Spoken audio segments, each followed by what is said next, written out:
Welcome. My name is Valerie Crepeau. I'm Vice President of Events and Sponsorship with the Pennsylvania Apartment Association, and I'm here with my coworker, Kirsten McKinney, who's also our Education Manager. So thank you, everyone, for joining us today, and a special thank you to our distinguished guest panel for today and taking the time out of their busy schedules to share with us valuable insight with their companies as they continue to build business, their culture, and character in 2020 amidst a global pandemic. Today's panel discussion is a part of our PAA Supplier Showcase, and that's our online trade show. You can visit us on the PAA website and go to events and then click on the Supplier Showcase. And we kicked this off at the end of July, and we're showcasing this and through the month of October. So I would be remiss if I didn't ask everyone to make sure, if you haven't done so already, to jump on to the Supplier Showcase. And hence, that's why I have a little disco around me, because I love a little glitter. Our panel today has assets that represent a cross-section of housing, which includes student housing, conventional multifamily housing properties, mixed-use developments, and commercial real estate here in Pennsylvania and beyond. Our panel of distinguished leaders are, I'm going to start in alphabetical order, Dan Berger. Dan is president of Berger Rental Communities. As president, Dan keeps a keen eye on the company's culture, strategic vision, and building relationships. Dan oversees the acquiring and development of conventional multifamily properties, as well as securing the financing. Dan is president of the Pennsylvania Apartment Association Board of Directors.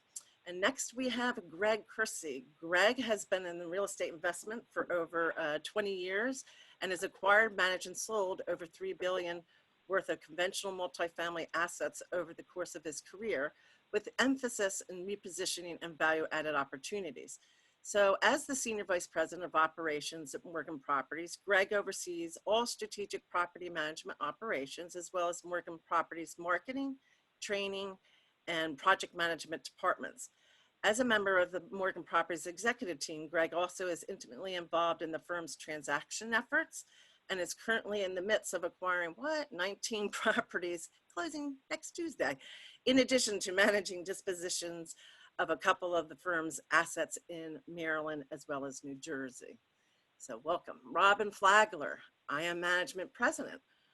AION Management is a part of a group of properties that represents all areas of real estate. AION companies, it's AION Partners, AION Management, and AION Construction.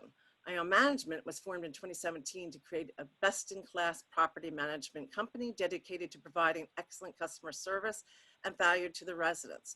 AION is one of the fastest growing property management firms in the Mid-Atlantic, with over 11,000 apartments under management. As president of AION Management, Robin leads the operation.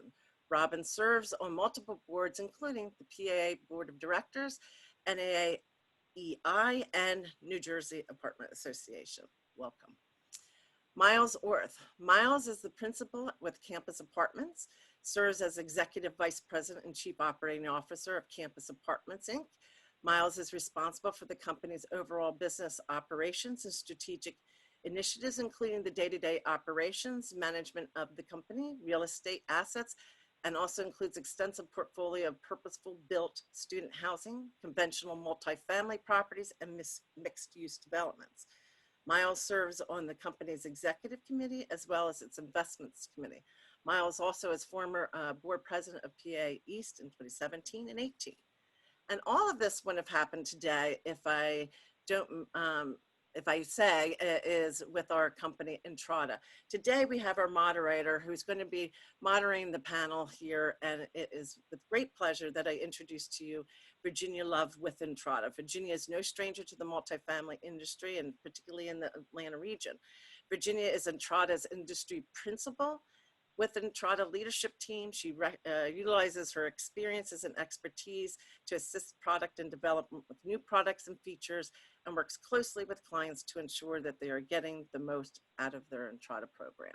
So welcome everybody, and thank you for joining us. And without further ado, I'm going to switch this over to you. Go ahead, Virginia. Did we lose her?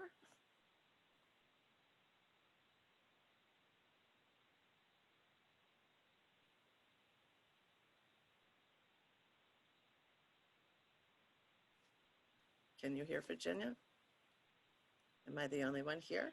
Yeah, I'm here. I'm sorry. I'm having some Okay. trouble with my phone. Can you hear me now? We do. Yeah, All right, I'm gonna let great. you take Thank it away. you. Thank you. Thank you so much. Thank you for such a lovely introduction, and thank you to our panelists in advance and everyone attending the call today. I'm telling you, we're at day 187 of sheltering in place, flattening the curve, and of course, we're all in this a little bit longer than we thought we would. I thought it would be a good opportunity to start with our panelists, starting with Dan, then we'll move to Greg, Robin, and Miles, and ask them, you know, how are you holding up? How is it working out, and how is sheltering in place and the pandemic working with your teams right now? Dan, if you wouldn't start.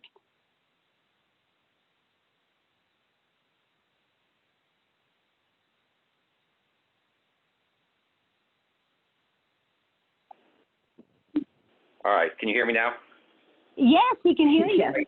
Thank you. Sorry about that. Just want to, thank Virginia, thank Entrada, thank PAA for the invitation to be on in this panel. It's an honor to be on this panel with such great panelists, with Greg and with Robin and with Miles. It's an honor to be here and asked to join there. So thank you for that first. So to answer your question, how am I handling it? How my team's been handling it? And just to be completely forthright and honest, it's been a challenging 6 months. Frustrating at times, challenging at times, and it's sometimes feeling a little negative. We pride ourselves at Berger Rent Communities on our strong and engaged culture, and this pandemic and working remotely has absolutely had an impact. And I think the two areas that's had the most impact, or three areas really, on the collaborativeness, creativity, and overall communication. And we really had made a shift over the last few months to be much more intentional with our communication. When working remotely, I think you need to be much more intentional with that communication. But the key for me, has been staying positive and focus on how we can come out of this pandemic stronger than before we went in it. My philosophy has always been let's try to play on the offensive rather than defensive measures. And the goal for us shouldn't be to just survive. It should be to thrive through this pandemic and come out stronger than we did when we went into it.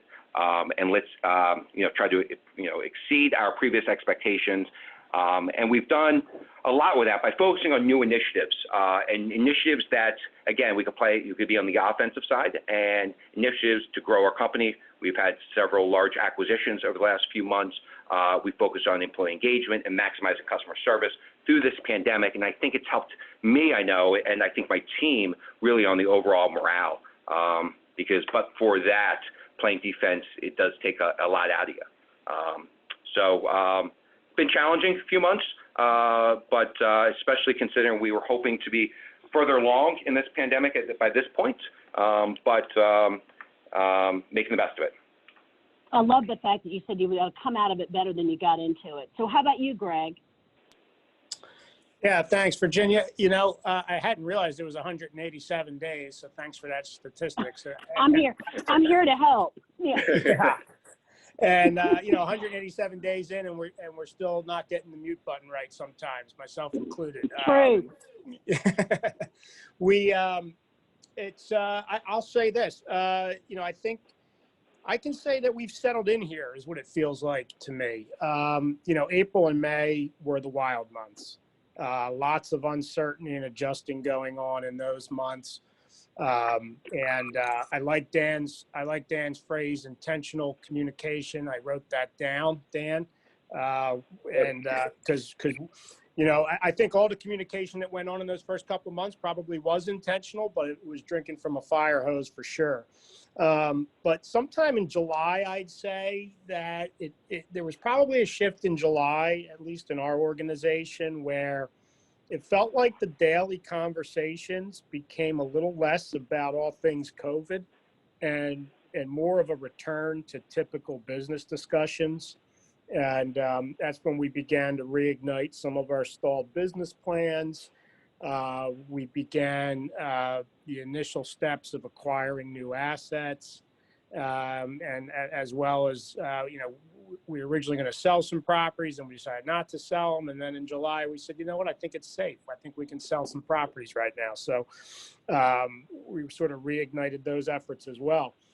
So as I sit here today and look at my to-do list, my daily to-do list, there are far less COVID items on here, and much more. It looks a lot like my list would have looked like a year ago, and I'm sure COVID is not going to go away, obviously, from my list and from everybody else's. But it does seem like we've established a baseline here, for better or for worse, and we're seeing somewhat of a return to, at least, and if not normal, a new normal.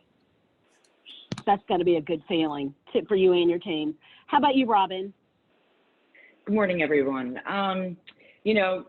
To Greg and Dan's point, it's been daunting. It's the word of the year should be pivot, because everything we do, we start doing it and then we have to pivot to something else. You start with the shutting down, which was catastrophic, with 250 employees and 30,000 residents. That was a quick shift. And then you start the process of reopening and getting used to your new normal. And, the longer this goes on, we're seeing, stress cracks, with respect to our employees. They're starting to have some serious emotional issues going on with respect to the pressure. The 5-minute conversation with the resident has now turned into a 20-minute conversation, having to, collect rent from people that aren't working and are struggling or have been impacted by COVID. So it's been, and then you also have to deal with the kids being taught virtually and your employees that need to manage that in the schedule. So it's been a constant shift and pivot for us. But to everybody's point, it has been daunting, and engagement with the team and communication has really proven to be our lifeline for everybody on our team. That's impressive. And Miles? Sure, I really agree and echo with everything that was said already. I mean, for us, our business has always been about people, and we like to think of ourselves as sort of a hardcore operations business. We identify an investment and we execute on a plan, and that's all about operations. But what COVID has clearly illustrated to all of us is that the business is about people, its structure, process, and technology. And that's really where we've had to focus. There's been the pivots that we've all talked about and that each of the panelists have just spoken to. But I think for us, it starts with people, making sure that they continue to have the support that they need. The structure in remote work has been essential. And for us, it's really amplifying clarity around that as people go to this sort of diffused workplace. For us at our assets, they continued. There was an initial period of time where we went to AB, we closed, then we went to AB teams. And so there was a need to have a clear process and us staying in touch in terms of daily, weekly, and other types of remote expectations, or identifying those remote expectations. And then because we made investments in technology many years ago, we were able to take advantage of that platform, but we certainly had to make sure that everybody had their systems in place at home and enough for the content management and video conferencing and so forth. So that's really been our focus: is people, structure, process, technology. It's been challenging, it's difficult, but that's what operators do every day. Is we essentially are live firefighters or playing games of whack-a-moles all day, every day, and that's really continued to be the blueprint for us.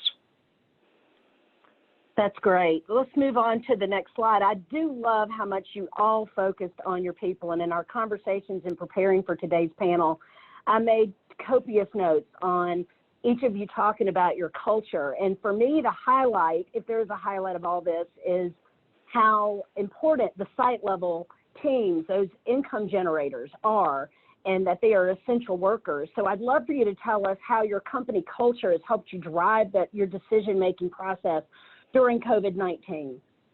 Let's start with Greg. Yeah, sure. So, despite our size, and we're at about 300 properties and maybe 75,000 units thereabout, we remain very much a family business. So for those who aren't familiar with us, Mitch Morgan founded the firm 35 years ago, and his two sons, John and Jason, have grown it substantially in the past 7 or 8 years. And, while John and Jason are fully engaged on a day-to-day basis today, I'd say that Mitch is a little more week-to-week at this point. But experience and perspective matter quite a bit in times of crisis. And I think, for us, Mitch set the tone, for the whole company in our very first, I'll call it our first crisis meeting. It was in March, might have been around March 13th. That number sticks in my head for some reason. We shut our office and we shut our corporate office in King of Prussia. And starting on that day, and then for every day thereafter, for at least 2 or 3 months, we had a daily call with the Morgans and 4 or 5 other members of the exec team. And, first and foremost, what was discussed at every meeting we opened was safety. Safety for the employees and the residents was paramount. They're considered family members to the Morgans. And we knew we were heading down a challenging path here from a safety perspective. And in fact, we not that we had great insight, but we began preparing for safety measures as early as late January, I think, maybe first week of February. And Steve Waters on our facilities team was out procuring tons of hand sanitizer stations and getting them out to the sites. And I think they were all installed in February. And I don't think we were ahead of the game on masks because we didn't know how important that was going to be. Right. But we began to put those plans in place. But, again, I'll go back again to the culture here, which is, Mitch, almost in that first meeting, very casual, almost, and everyone it was an anxious time. It was weird, right? It was a weird, week. Weird's a great word. Yeah, some people are closing. Some people are like, what's the big deal? And is your office closed? I mean, I think Dan and I spoke a bunch of times. What are you doing? But, he just says, listen, I've been doing this for 35 years, and every crisis or downturn that we've ever encountered in the past, we've somehow managed to come out of it bigger and better. And, hopefully that's the case here. I can't say every crisis is different. That's what makes it a crisis, right? So, but, we're not going to make decisions based on fear. We're going to rely on data and not emotion. We're going to solve problems, and we're going to look for opportunities. And, from that experience, and our executive team's been through other crises in the past. So, an example, early in the game, we were talking to other owners and they were sending out renewal increases or no renewal increases for May and June, just flat. And we kind of said, well, I don't think anyone's looking to move right now. So we did not do that. And we were pressing 4% renewal increases during that time. And, we were out looking to acquire assets at favorable pricing. And we will. We'll close on 19 properties in the Carolinas next Tuesday. And so we weren't deterred by, the due diligence was a little wonky for sure. And we're probably taking a little risk there. We didn't walk every unit like we normally do. But we always have a long-term vision in our company. We don't view apartments as a buy and flip. We tend to have a very long-term horizon, very patient. And so again, I think it all stems back to, the culture here of longevity and being opportunistic, and take what the market gives you, and take care of your employees, and they'll take care of you. So that's been our process for the last 6 months. I love that. Robin, can you speak to your company culture? Sure. You know, we had to kind of double down on the culture because it became a different platform for us.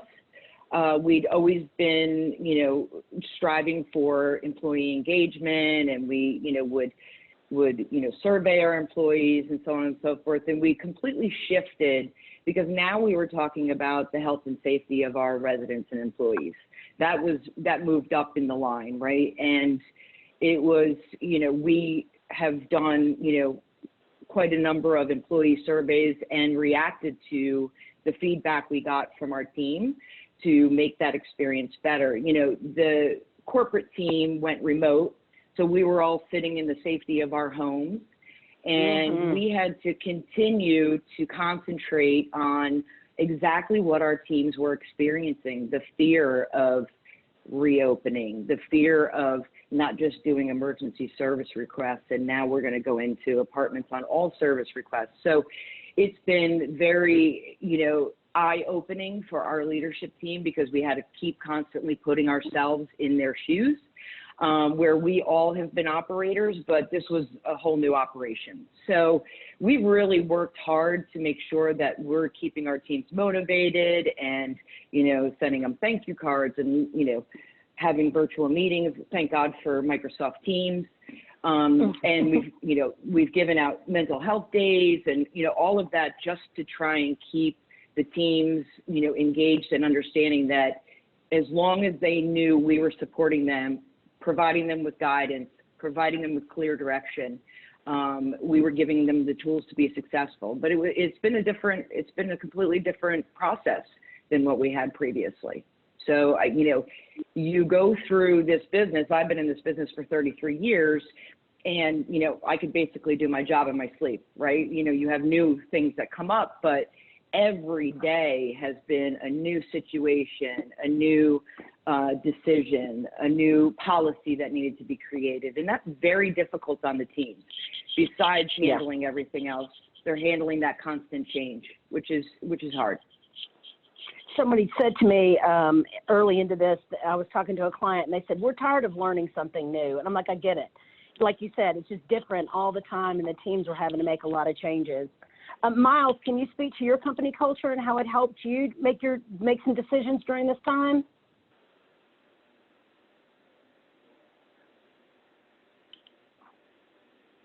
Miles, are you there?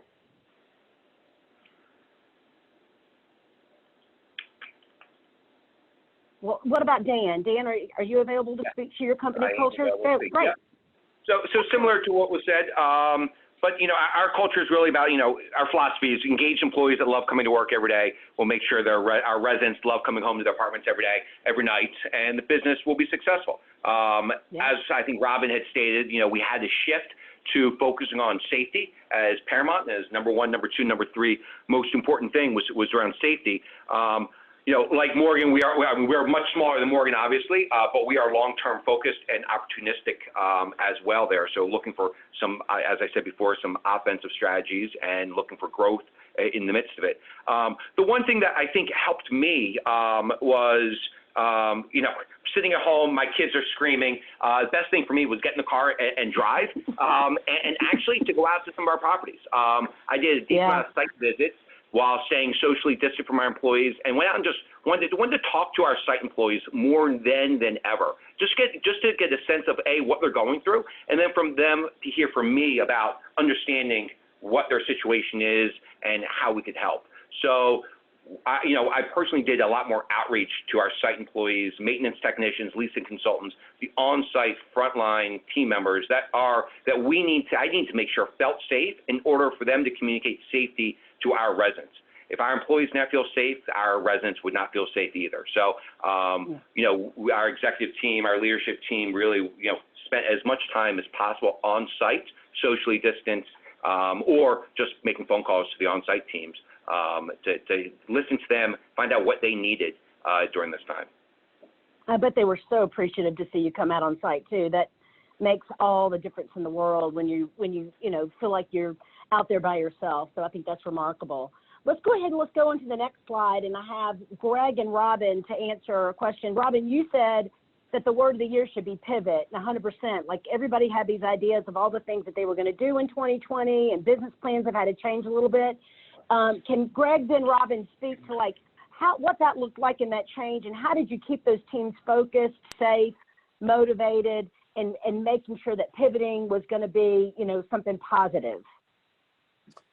Yeah, sure. So, regarding the business plans, I can't say that our, overall business plans per property changed much, but they were obviously derailed in April and May. And, the big part of our business plans, like probably everybody else on this phone, is, a value add owner operator looking to make a lot of physical improvements to the property and in-unit renovations. So that all kind of went on hold, obviously. But in June, we were able to reignite those renovation plans, including even in occupied units, which went shockingly well. I was really nervous about that, very skeptical of how that would be received by our residents as well as our contractors.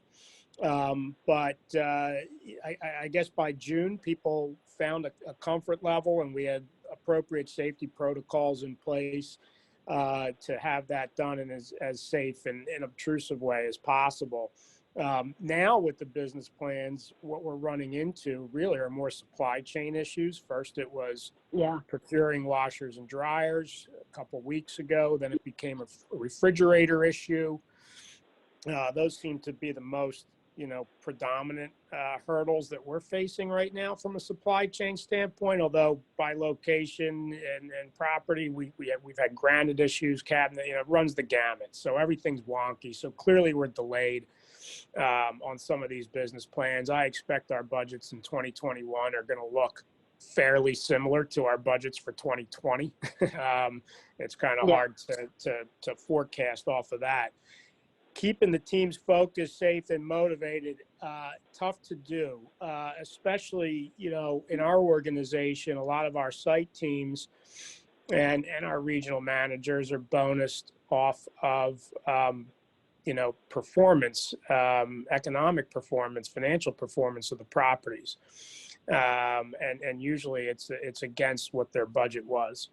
So obviously, hardly anybody was hitting budget. So we did, I guess about a month or two ago, a widespread bonus out to all of our site employees, sort of call it a frontline bonus, and to our regional managers as well, because they were very present on these sites. And I expect that we're going to have to do more of that. But, it's not just about financial motivation.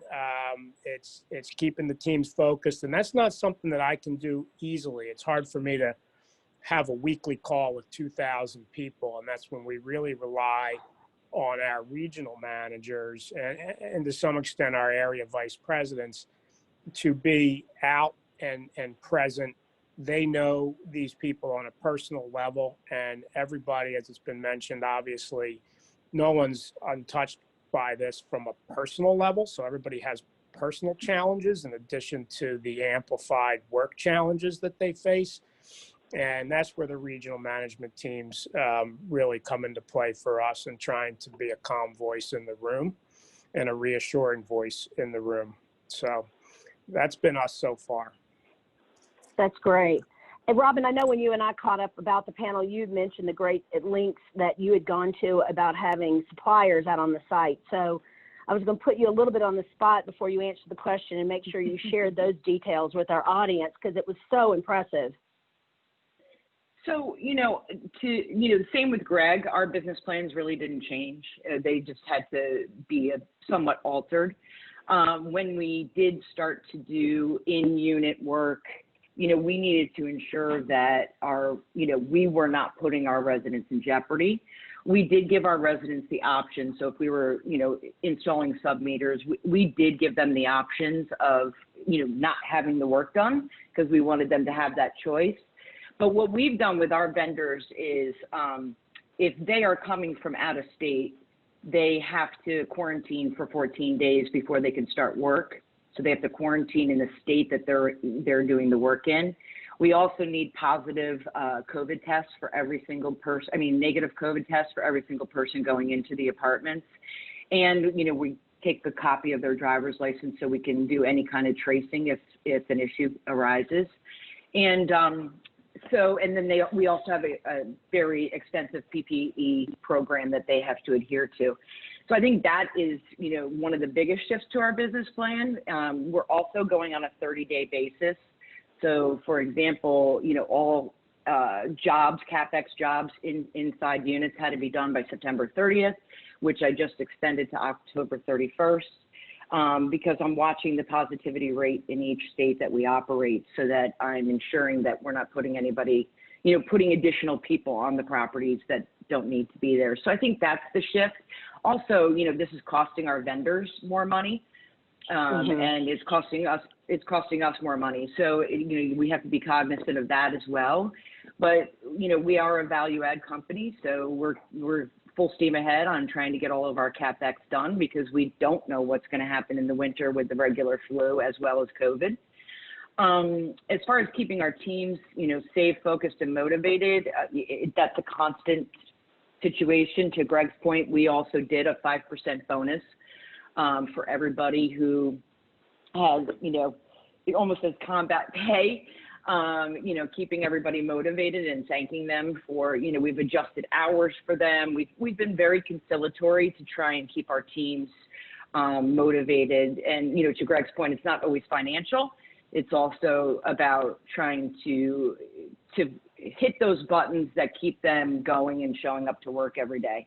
I will tell you, I'm quite surprised with our vacancy on, open positions is 19%. We've never been that high. We've had a lot of people that have pretty much dropped the mic and said, I can't do it anymore. Which I found very surprising because we were adamant to keep everybody employed through COVID, no matter what was happening on the properties. And we told them that week one. And I was a little surprised at how many people have just said, I can't do it anymore. So that's been surprising and a struggle, because then it leaves, the other team members short-staffed. So that's been something that we've been really trying to combat. Yeah, but everybody's having to do what they have to do, right? It's such a difficult time. Those are all great answers. Right. We're about halfway through our agenda and our time together. So I wanted to move on to the next slide of with Miles and Dan, of what changes quickly can you tell us that you've implemented on your communities? Things like, I think we went one slide ahead, but things that you've made changes with, things of whether it's like virtual tours or contactless payments. Can you share some examples of some things that maybe you had in place and now you're like, okay, we cannot ever live without that, or something that wasn't in place that you had to quickly implement? This is Miles. Can you guys hear me? Yes. Great. Fantastic. Sorry for the snafu on the technology earlier. Totally my fault. No problem. So much of for us, our company has always embraced technology. We own a technology company that provides internet services, among other services, to both our business and then our competitors across the country. So having things like virtual tours and being able to utilize the Entrata platform and the resident portal so our customer can continue to pay their rent, continue to place work orders. They can continue to interact with the office remotely. They can continue to benefit from the services that we had during the prolonged disruption that occurred, particularly early on with the closures. Those were all things that we took advantage of. In addition to that, our maintenance team members all have a tablet, and they were able to use that tablet to be able to have video diagnostic sessions with our residents. So if it was something as simple as resetting the button on on the garbage disposal, as an example, the maintenance team could diagnose the problem with the customer using their tablets, and that was extremely helpful. Our survey results reflect our customers having been appreciative of that. Those are things that I think we'll definitely continue with. The other thing we've been evaluating corporately has been what changes have we had to implement during this disruption from COVID that on an ongoing basis makes sense. I think property management largely has remained static for 40 years. What we did 40 years ago is largely what we're doing today in terms of managing the office and managing the maintenance teams. We've learned that we can do more with less in terms of office staffing. We've learned that we can rely more on our suppliers and on our vendor partners. And we've learned that we need to make continuing investments with our facilities and maintenance teams. So there's been a lot of things, I think, going forward that we've learned. I really appreciated what Dan said in terms of going out and visiting with the teams.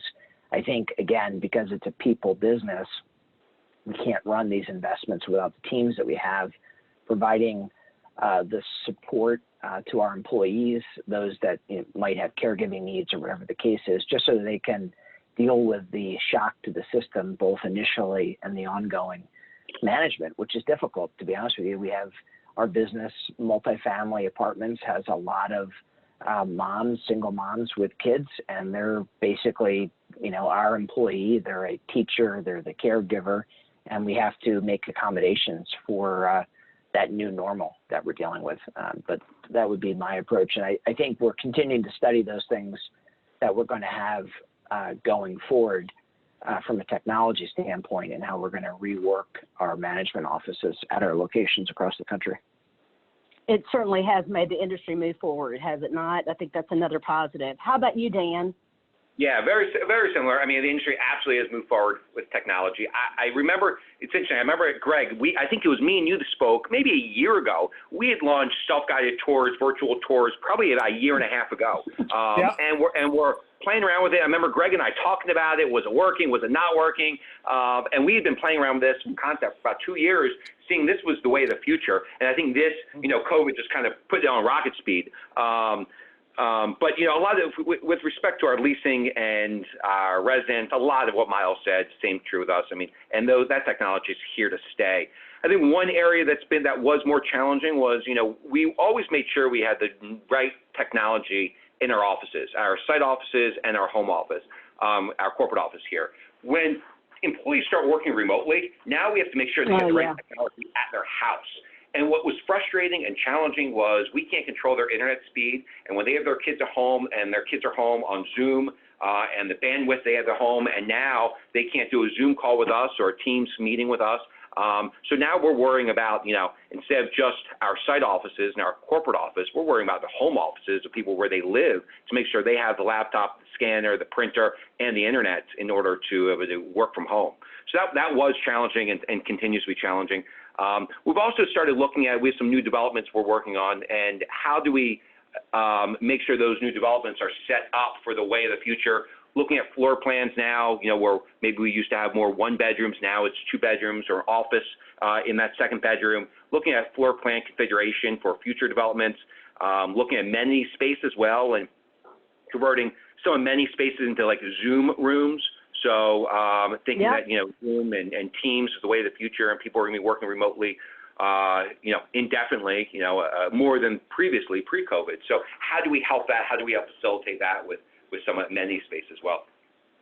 I love that. If you're in leasing right now and you're not making every opportunity to say this could be an office, whether it's a breakfast bar or a dining room or a corner in a bedroom, they are missing out. We're having to find that work from home space, and the world is on Wi-Fi. That's great.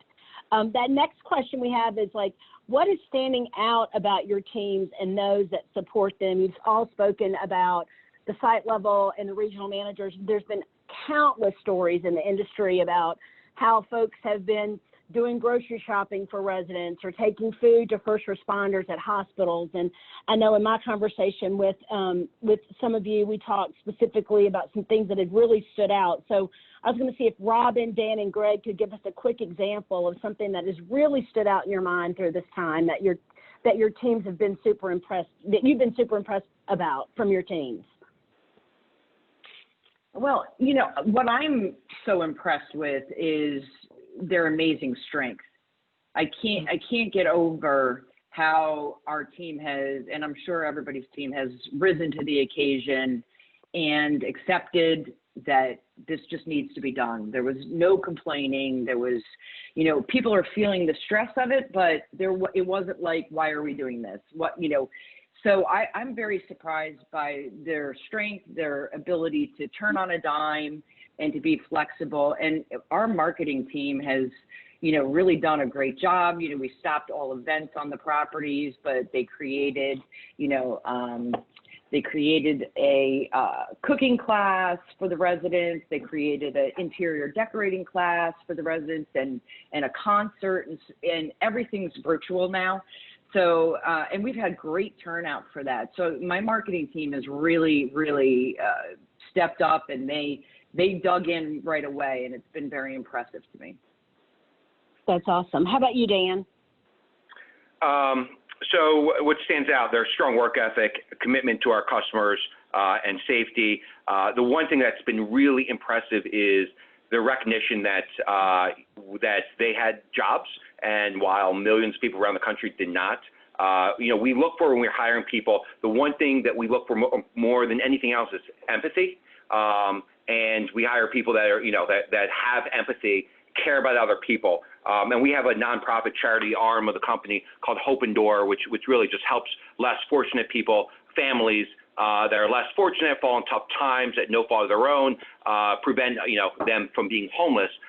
And the amount of charitable support we got from our team members and the amount of additional families we were able to help through this tough time, I was so impressed to see our employees, our site employees, really step up and say, look, take X amount of dollars on my paycheck so we can help families in need that don't have a job remain in their apartment home, either with us or throughout the country. So really impressed with their commitment, with their empathy, and recognizing there's millions of people with no jobs right now. That's incredible. That's just incredible. Greg? Yeah, that's a great program, by the way, Dan. I see that pop up on LinkedIn from time to time. I always admired that. It's outstanding. Yeah, listen, I can't say much different than what Robin and Dan said.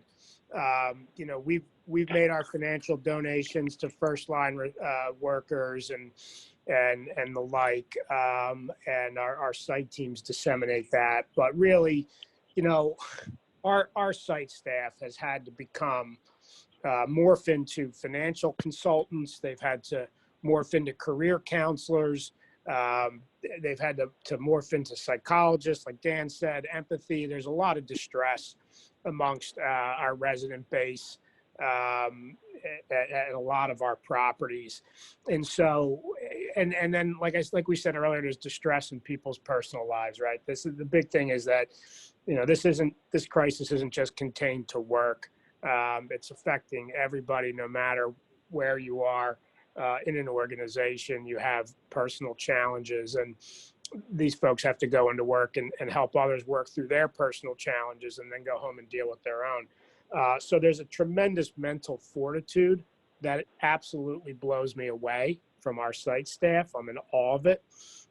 In Pennsylvania, since this is a PA panel, we have 56 properties, 14,000 units. I looked this morning. We're 95.5% occupied.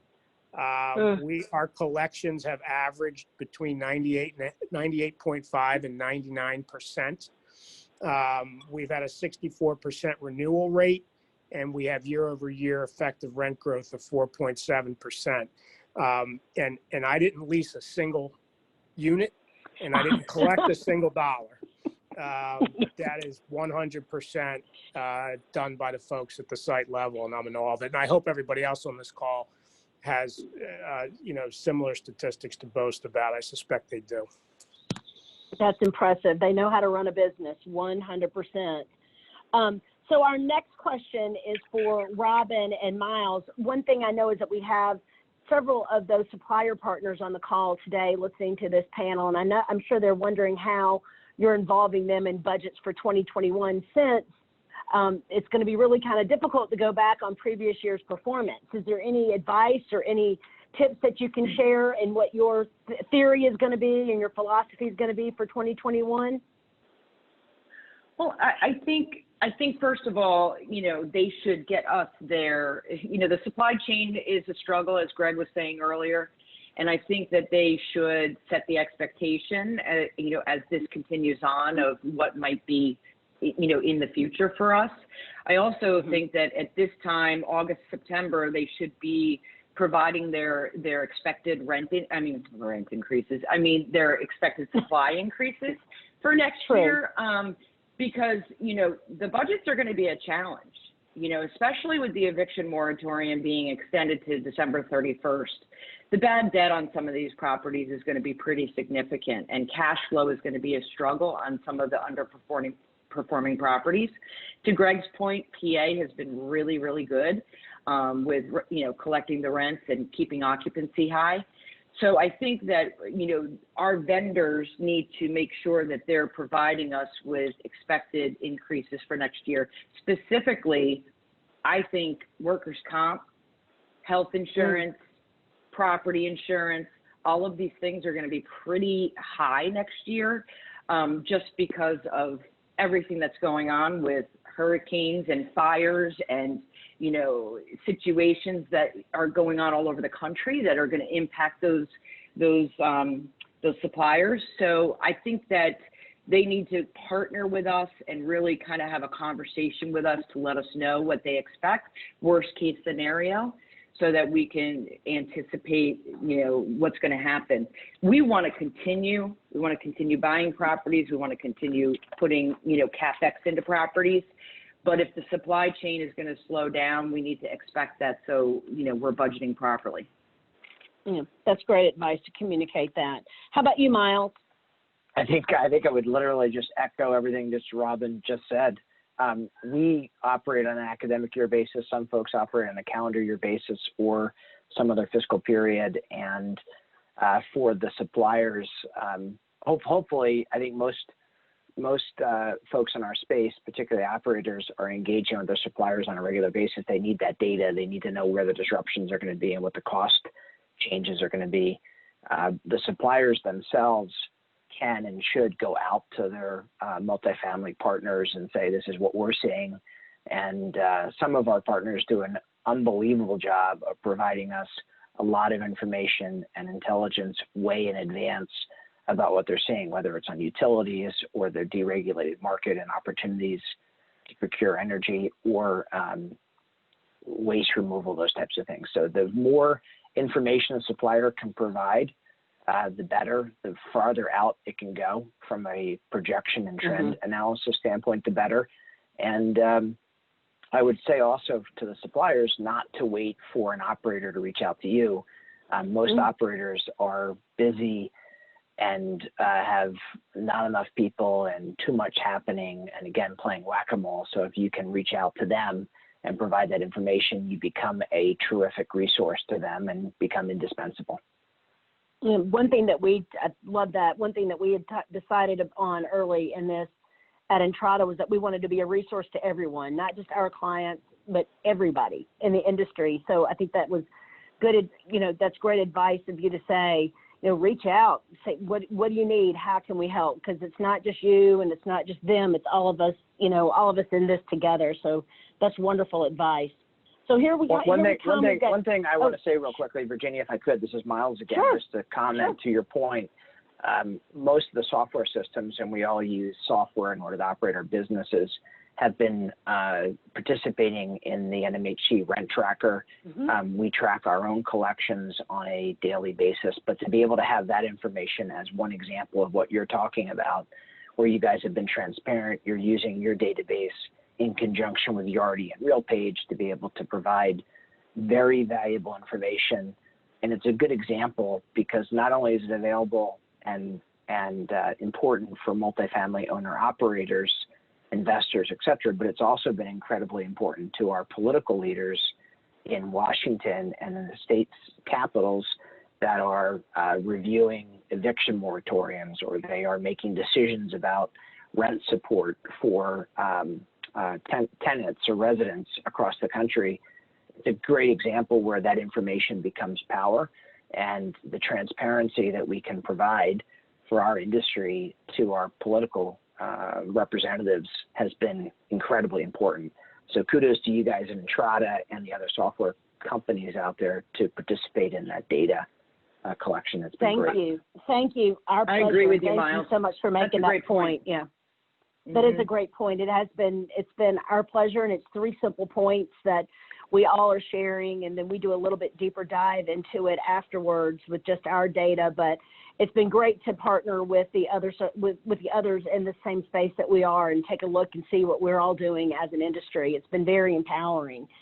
So we have 2 questions left, and I think I'm going to cheat a little bit, and I'm going to combine the 2. So get ready. This is throw a little wrench in the system. The last 2 questions, and we're going to start off with Robin, is how has the pandemic challenged your leadership skills?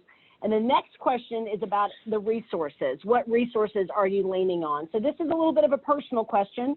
So let's start with Robin, and then we'll go to Miles, Dan, and Greg. Whew. So I know. This is Take a breath. This is definitely yeah, this is definitely tested, I think everybody's leadership skills. I don't think anybody can say that they're insulated from this. We're talking about the pandemic predominantly, but there's been quite a bit of polarization in our country, and civil unrest that we're all dealing with as well. The economy. I mean, there's a lot of things and stress points that are being put on our teams and on our residents. And I think, I go back to, my pivot word, because, you think you're doing it right one day, and then the next day you have to change your course. Not only from a perspective of keeping your employees engaged and keeping them, on point, which is of course important, you also have, the situation where, how do we come out of the backside of this? How are how are our decisions today going to impact us in the long term, right? Am I doing something incorrect or correct, whatever, with my employees?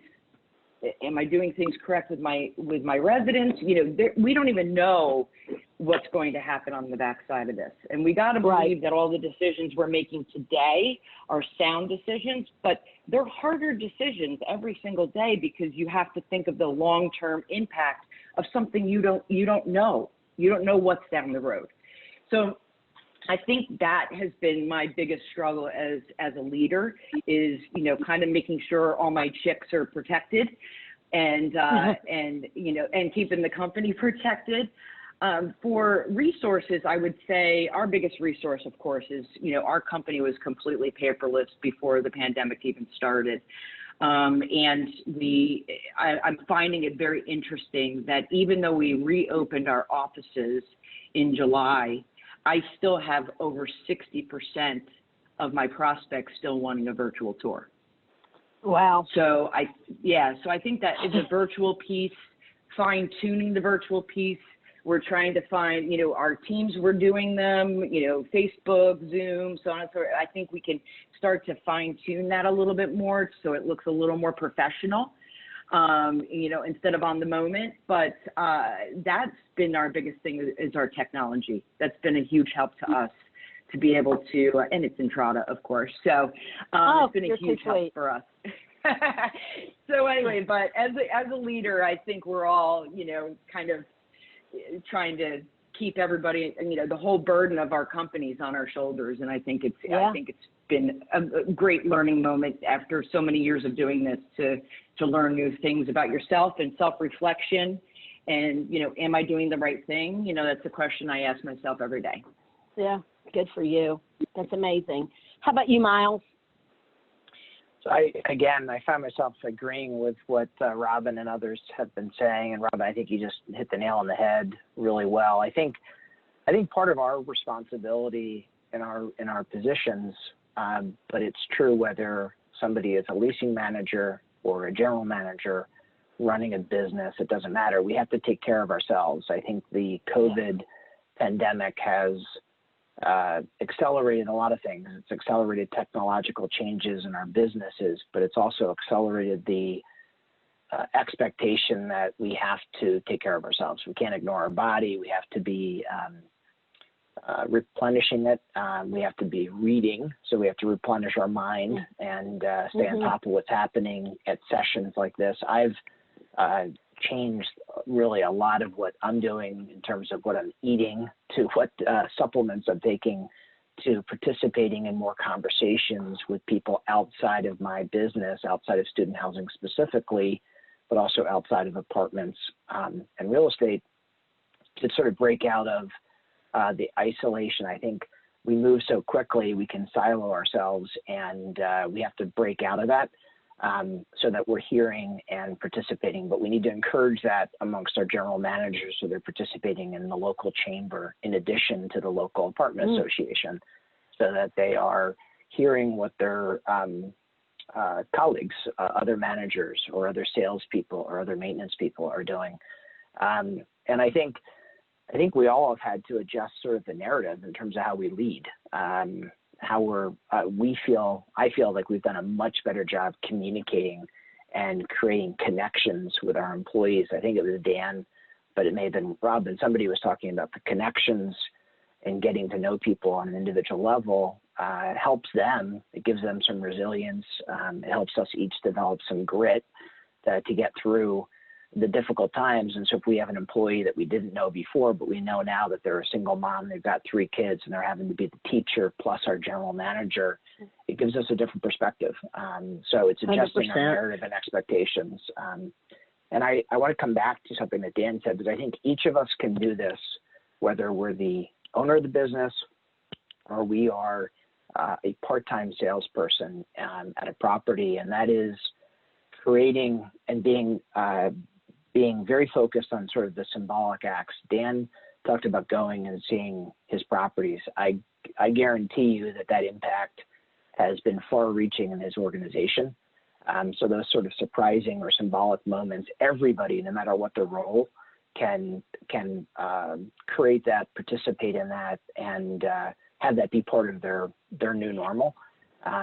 So, and that's all.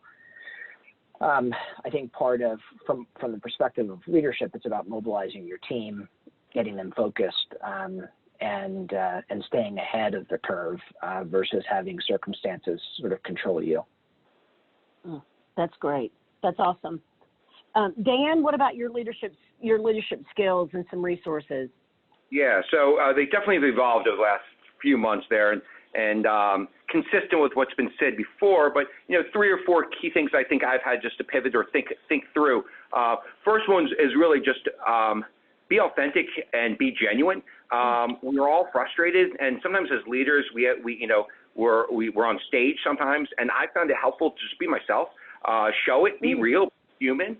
At the end of the day, we're just people working with people, helping other people, and let's just be ourselves. And sometimes let the we're all going through this together. And it's been helpful for me just to remind myself, let me be authentic, be genuine, be real with my team. When we don't know the answer, let's say we don't know, and be real.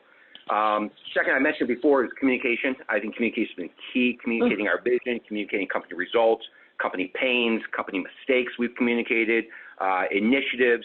I think people will feel much more secure and positive where they know what's going on in the company, and reassuring that their jobs are safe and secure, and that we continue to pay them 40 hours a week, even if they're not working 40 hours a week, gives people that sense of stability at least in order to be able to execute on their jobs.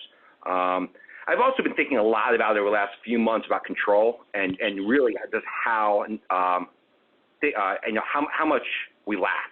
I was on another panel 2 months ago and talked a lot about control and just really how much we lack. No matter how much planning we did, nobody could have predicted this. That's so true. I think just experience and perspective is absolutely critical, and being able to pivot, as Robin said, and change your business plan, and really lean in on your culture and your team has been key. And lastly, to Greg's point, don't let fear dictate decision making. let's stop worrying about things we cannot control and cannot fix. And the world's always changing. The economy is always going to have ups and downs. And let's look for opportunities, and let's continue to have that fighting spirit that's going to get us all through this by just working together and helping other people. Resources, real quick, I've been leaning on. Pennsylvania Apartment Association, I think, has done a really nice job bringing people together through these calls, and just tons of Zooms, tons of education on this, a lot of collaboration, a lot with government affairs is really, leaned in on in Harrisburg of how the state can help us. They've done a phenomenal job. And the other people that really helped me is my team, as well as my family. Just leaning in and having my wife, my kids, and having that support has been critical. That's so sweet to share. Greg, we're closing it out with you. All right. From a challenge standpoint, leadership challenge, communication, hands down. It's been very humbling. If you'd asked me 6 months ago what I thought one of my strengths would have been, it would have been communication. But I found that to be particularly challenging, despite all the technology that we have available to us to make it easy. The fact that our leadership team was not physically near each other, and the fact that we're trying to communicate across 16 states and 300 properties and everything else. And I think we can all relate to April and May when, I'd be on one call with some subset of people. And while I'm on that call, the phone's ringing off the hook, stuff's popping up on my Microsoft Teams chat, emails are coming in, and some of it's about the same topic. We're trying to patch people in to figure things out. And everything was so urgent and vital during that time, and you're trying to steal a second for yourself with which to make a decision, and then disseminate that decision out, across the spectrum of employees. There was, I've never encountered a situation where so much needed to be communicated to so many people with such frequency. It felt like every day it was like, now we got to tell the site teams this. And it's, well, is that an email? Is that a phone call? I can't very well post a phone call every day with 2,000 employees. And then there was nothing more painful than making a decision, disseminating the directive to all those people, and then finding out like 3 hours later from your legal department that you can't make that decision. You got to undo it. That's wrong. And now everyone's back on the phone, Yeah. And So true. I can't, at this point, and I'll be, like Dan said, you got to be genuine. I mean, I can't look back at my last pandemic and say, what did I do then? So, maybe I'm batting 300 on my decisions. So, but the communication caught me off guard with how difficult it was to constantly disseminate what we thought was important information out, and disseminate it clearly in a way that everyone understood and was on the same page. And as far as resources, whiskey has proven an invaluable resource once again in my life. I think some of the only times I got out of my house, if it wasn't to visit a site, it was to drive over the bridge to Total Wine in New Jersey and drop $500 on my family and like all the people on my block that said, "Oh, is he going?" But right next to that, hands down, our area vice presidents. We have 8 area vice presidents. Each of them oversees anywhere from maybe 3 to 5 regionals. They're responsible for 10 to 12,000 units each. They're incredibly skilled and experienced, and one size does not fit all for our firm.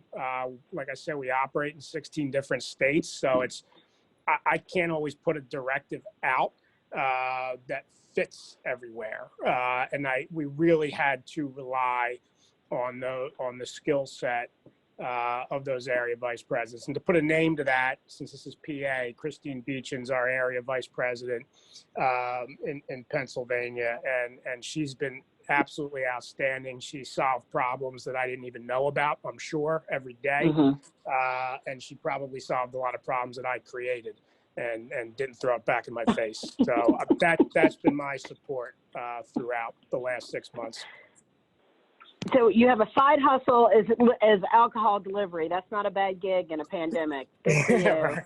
So I got to tell you, I love this panel. Y'all have all been so wonderful. And I just want our attendees to know that when asked, the four of y'all jumped at the chance to get on the phone and share your personal and professional thoughts with the PAA audience. And I cannot thank you enough for your, not only for your time and your transparency, but for you sharing your thoughts and your feelings with everyone. That is the sign of a true leader, someone who's able to say, I don't know what I'm doing the best I can. If I don't do it right, I'm willing to make a change to it. I'm not sure I'm communicating. All the things that y'all said, these are not things you hear every day. So PAA is completely lucky. Your companies are lucky. Your supplier partners are lucky to have you as a leader in our industry. And I'd like to thank PAA for including me and Entrada. And with that, I would like to pass it back to the ladies at PAA. Well, thank you so much. And again, thank you everybody to our panel and to Virginia for her skills of going through and talking to our panel and this lovely discussion. And I think everybody finds this really valuable.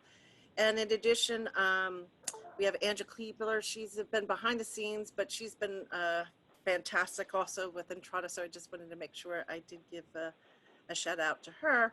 And lastly, as you see on your screen and the glitter behind me, we have extended our online PA Supplier Showcase. So if you haven't done so already, as I'm reiterating, please make sure you stop by and particularly as you're in your budget seasons and double check and see what's going on in our industry.